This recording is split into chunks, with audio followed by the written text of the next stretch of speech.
तो इस वीडियो में बच्चों मैं चैप्टर 1 स्क्वायर और स्क्वायर रूट का हॉट और इनरिचमेंट क्वेश्चंस को डिस्कस करूंगा। तो सबसे पहले क्वेश्चन नंबर 1 में लिखता हूं, क्या लिखा गया है। The cost of levelling a square lawn at ₹15 per square metre is ₹19,935. Find the cost of finishing the lawn at ₹22 per meter. बच्चों इस सवाल के अनुसार एक सवाल आप लोगों को दिखा देता हूं मैं। ये रहा सवाल, यहां लिखा हुआ है ना। तो ये सवाल के अकॉर्डिंग मैं सबसे पहले एक स्क्वायर लॉन बना देता हूं।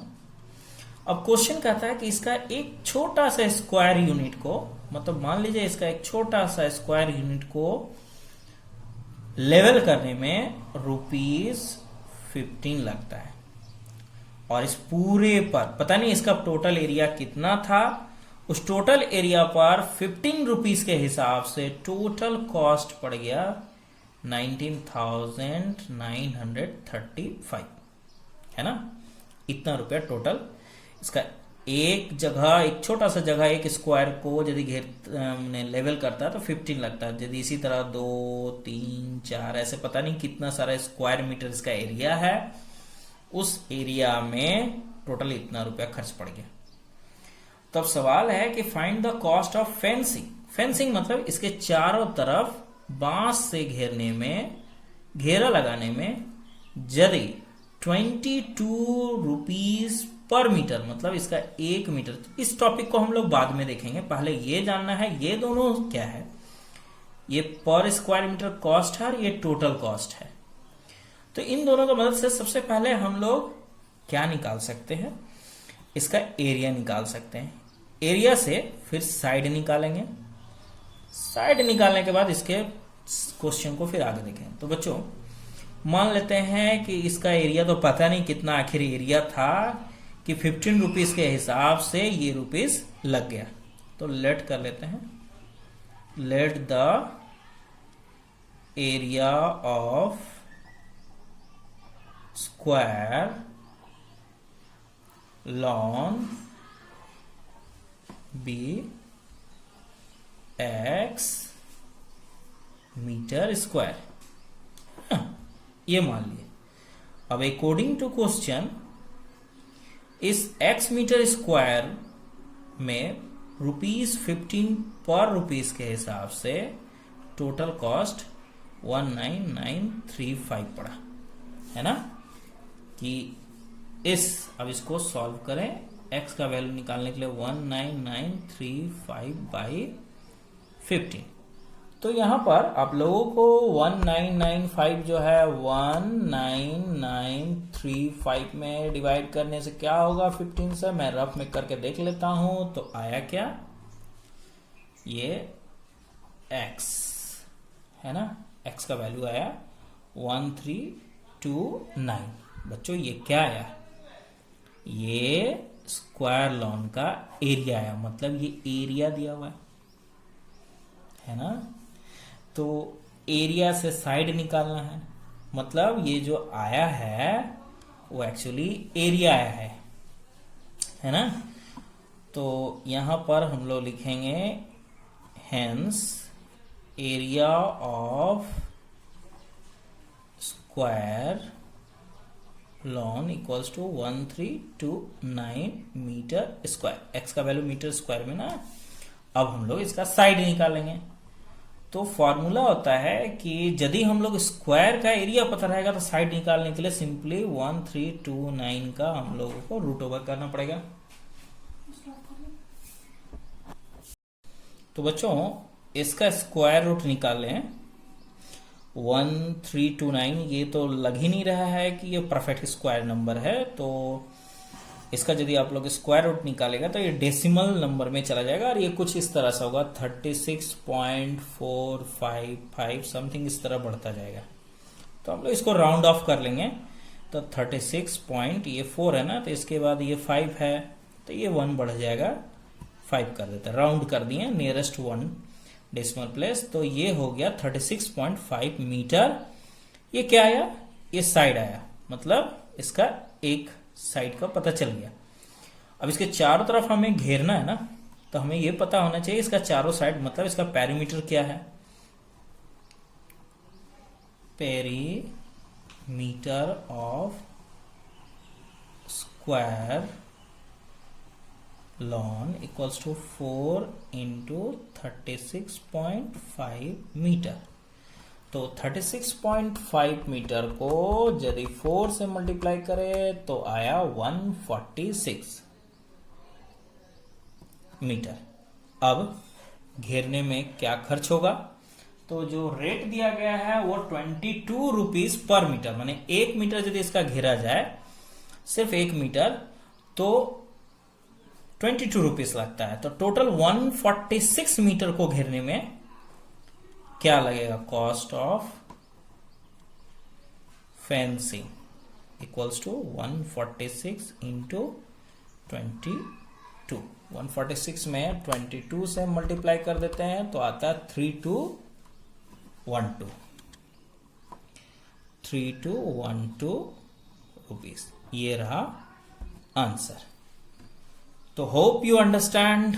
अब नेक्स्ट क्वेश्चन, अब हम लोग नेक्स्ट क्वेश्चन देखेंगे हॉट का। यहां पर लिखा गया √2 का वैल्यू लिखा हुआ है 1.414, √5 का भी है, √3 का भी है। तो इस तरह का वैल्यू दिया हुआ है और 2 क्वेश्चन हमारे सामने है।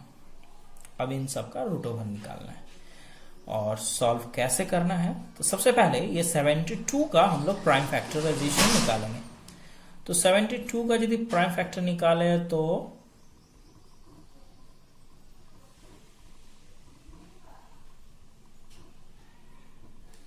ये रहा प्राइम फैक्टराइजेशन। उसी तरह 48 का प्राइम फैक्टर निकालें,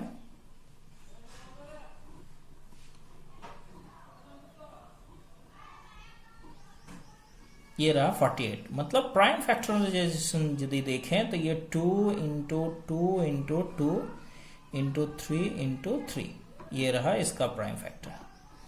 और 48 का जो प्राइम फैक्टर है वो है 2 इंटू 2 इंटू 2 इंटू 2 इंटू 3, ये रहा इसका प्राइम फैक्टर 1 2 3 4 1 2 3 4 3। तो बच्चों होता क्या है कि जब हम लोग रूट ओवर निकालते हैं तो सबसे पहले पेयर बना देते हैं। तो यहां पर इस नंबर का पेयर के बदले ये एक नंबर बाहर होकर हम लोग बाहर लिख देते हैं रूट ओवर, इसके बदले भी एक बाहर आ जाएगा। लेकिन इसका पेयर नहीं हो पाया, इसीलिए इसको हम लोग रूट के अंदर में ही रख देंगे। वहीं दूसरी ओर यदि इसमें देखा जाए तो ये पेयर बन गया तो एक बाहर आ जाएगा, इन दोनों के बदले भी एक बाहर आएगा, लेकिन इसका पेयर नहीं बनने की वजह से ये अंदर में ही रह गया। अब इसे सॉल्व किया जाए, 3 2 जा 6 इंटू, अब देखिए बच्चों यहाँ √2 का जो वैल्यू है वो दिया गया है, यहां पर वो वैल्यू को यहां पुट कर देंगे। और उसी तरह यहां भी 2 इंटू 2 4 हो गया, और √3 का जो वैल्यू है वो है 1.732। अब बच्चों इससे इसको मल्टीप्लाई करना है, 4 को इससे मल्टीप्लाई करना है, इन दोनों को मल्टीप्लाई करके जो यहाँ आएगा वो लिखेंगे, इन दोनों को मल्टीप्लाई करके जो आएगा वो यहाँ लिखेंगे, और फाइनली इन दोनों को ऐड करके हम लोग एक आंसर को लाएंगे, तो वो आंसर आ जाएगा, है ना। ठीक इसी तरह का क्वेश्चन नंबर 2 पर हम लोग यदि देखें तो ये क्वेश्चन नंबर 2 भी 125 और 64 का रूट ओवर है ना। तो इसका भी इसी तरह प्राइम फैक्टराइजेशन को निकालते हैं। सबसे पहले 125 का प्राइम फैक्टराइजेशन जो होगा वो 5 से 5 5 1 जा, मतलब 5 इंटू 5 इंटू 5, और 64 का तो स्क्वायर रूट होता है, यहाँ पर 8 होता है ना। तो ये 8 हो गया 64 का, ये तो सॉल्व करने की जरूरत ही नहीं है। अब यहाँ पर हम लोग इसका तो रूट ओवर हट गया ना, लेकिन इसका बेचारा नहीं हट पाया, तो इसका पेयर बना तो ये 5 बाहर आ गया एक, लेकिन इसका पेयर नहीं बना तो ये उसी तरह रह गया, नीचे में 8। अब यहाँ 5 इंटू √5 का जो वैल्यू है वो हम देख सकते हैं, यहाँ पर √5 का ये रहा वैल्यू, वो यहाँ लिख देंगे 2.236, है ना, और बाई 8। अब बच्चों आप लोगों को इससे ये 5 से इसमें पहले मल्टीप्लाई करके फिर 8 से डिवाइड करके जो फाइनली आंसर आएगा वही इसका सॉल्यूशन होगा। तो अब इनरिचमेंट क्वेश्चन देखा जाए।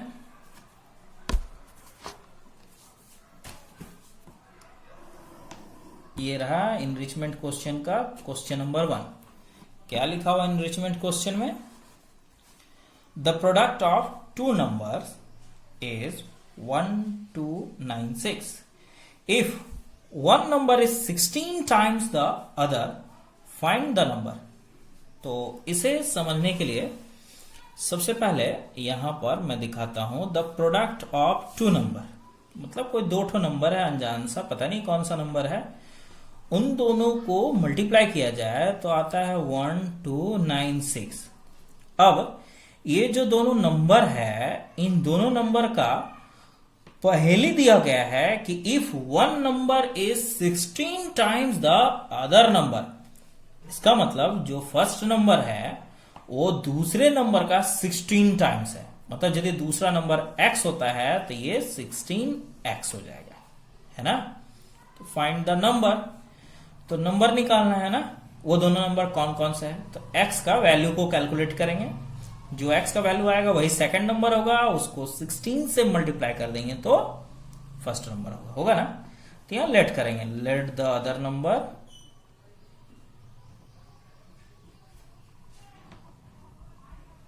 बी x, है ना, let the other number be x।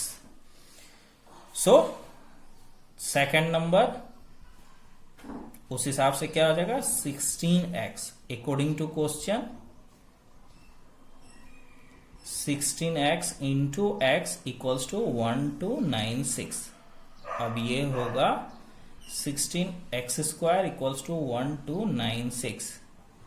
अब ये सिर्फ x² इक्वल्स होगा 1296 डिवाइडेड बाय 16, तो 1296 डिवाइडेड बाय यदि 16 देखा जाए तो ये 81 हो गया ना। तो x इक्वल्स टू 81 का रूट ओवर, ये स्क्वायर नहीं लिखे तो रूट ओवर, फाइनली x का वैल्यू आ गया 9। तो इस तरह ये सेकंड नंबर, जो यहां पर सेकंड नंबर हुआ, ओह सॉरी यहां पर पूरा वीडियो में ये जो सेकंड नंबर हुआ वो यहां पर लेट द अदर नंबर भी x, तो ये फर्स्ट नंबर यहां पर फर्स्ट होगा, फर्स्ट नंबर 16x है ना, तो सेकंड नंबर आया 9 और ये फर्स्ट नंबर जो हो जाएगा वो 16 इंटू 9 इक्वल्स टू 144। तो ये दो ठो नंबर मिल गया 9 और 144। तो एनरिचमेंट का ये समझ में आ गया। अब हम लोग यहां पर 2 नंबर देखते हैं। 2 नंबर क्या है थोड़ा सा देख लेते हैं क्वेश्चन। क्वेश्चन नंबर 2 है find the value of 50625 of root. यहां रूट है 50625, इसका रूट ओवर निकाला जाए तो क्या होगा। सबसे पहले इसका वैल्यू को निकालते हैं 50625। तो इसे डिवीजन मेथड से आप लोगों को सॉल्व करना है। डिवीजन मेथड से सॉल्व करके इसके स्क्वायर रूट को पहले निकालना है और इसका स्क्वायर रूट जो होगा वो 225 होगा। ये रहा। अब इसी के मदद से इन दोनों का वैल्यू को निकालना है। ये रहा, ये दोनों का वैल्यू को निकालना है ना। क्या वैल्यू निकालना है यहां पर? रूट 506.25। इसका वैल्यू को निकालने के लिए ये जो वैल्यू, ये नंबर है वही नंबर यहाँ है ना, तो इसका भी रूट यही होगा 225। सिंपली यहां पर क्या है कि 2 डिजिट के बाद डेसिमल है तो इसके रूट ओवर में हाफ डिजिट के बाद डेसिमल देना है। मतलब ये 2 है तो 1 डिजिट के बाद दे देंगे। ये रहा इसका आंसर। उसी तरह ये वाला जो है 5 ये आंसर नहीं है, 5.0625, इसका भी यही सेम होगा 225, और यहाँ 4 डिजिट है डेसिमल के बाद, तो इसमें हाफ डिजिट के बाद डेसिमल देना है। और फाइनली इन दोनों को ऐड करना है, तो ये दोनों को ऐड यदि किया जाए तो यहाँ पर 22.5 प्लस 2.25, रफ में ऐड करके दिखाता हूँ। 22.5 है ना, इसमें 2.25 ऐड करना है। ये 5, 5 2 7, ये 4, ये 2, तो 24.75 ये रहा आंसर। अब नेक्स्ट और लास्ट क्वेश्चन जो है, जो कि काफी इंपॉर्टेंट क्वेश्चन है, ये right a Pythagorean triplet if one number is 14। इसे मैं दूसरे पेज में बनाता हूं।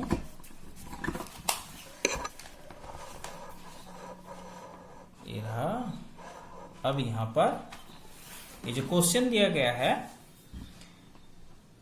पाइथागोरियन ट्रिपलेट का एक नंबर है 14। तो पाइथागोरियन ट्रिपलेट में 3 भाई होते हैं बच्चों। तीनों भाई में क्या होता है, एक तो सबसे बड़ा होता है, बाकी 2 छोटा छोटा। तो इन तीनों भाइयों में से एक भाई का वैल्यू दिया हुआ है, बाकी 2 भाई कौन कौन से हैं, मतलब दोनों भाइयों का वैल्यू क्या होगा वो निकालना है ना। तो इसे निकालने का एक शॉर्टकट ट्रिक है। ये फॉर्मूला आप लोगों को याद रखना है, 2m m² plus 1 m² minus 1। ये तीनों भाइयों के लिए फॉर्मूला है। तो हमेशा जो नंबर दिया रहेगा वो ये फर्स्ट भाई मतलब 2m के इक्वल होगा। तो ये जो 14 है वो हमेशा इसके इक्वल कर देना है, मतलब 2m इक्वल्स टू ये रहा 14। अब इससे m का वैल्यू निकाल देंगे तो 14/2 इक्वल्स टू 7, मतलब m का वैल्यू क्या हुआ 7 हो गया। अब सिंपली क्या करना है कि इन दोनों में पुट कर देना है, मतलब m² प्लस 1 में यदि पुट किया m का वैल्यू आया 7² प्लस 1 मीन्स 7² 49 प्लस 1 50। उसी तरह m² माइनस 1 यदि किया जाए तो 7² माइनस 1 48। तो फाइनली जो दोनों भाई, जो बिछड़ा हुआ भाई था वो पता चल गया, वो 50 और 48 है। तो पाइथागोरियन का अदर 2 मेंबर्स, जो अदर 2 नंबर्स आर 48 एंड 50। ये रहा फाइनली इसका आंसर। तो इसी के साथ ये वीडियो का वर्कशीट चैप्टर 1 का ब्रेन टीजर का और हॉट का, ब्रेन टीजर का तो पहले ही वीडियो बना दिया गया है, उसके बाद हॉट और इनरिचमेंट इस वीडियो में कवर हो गया।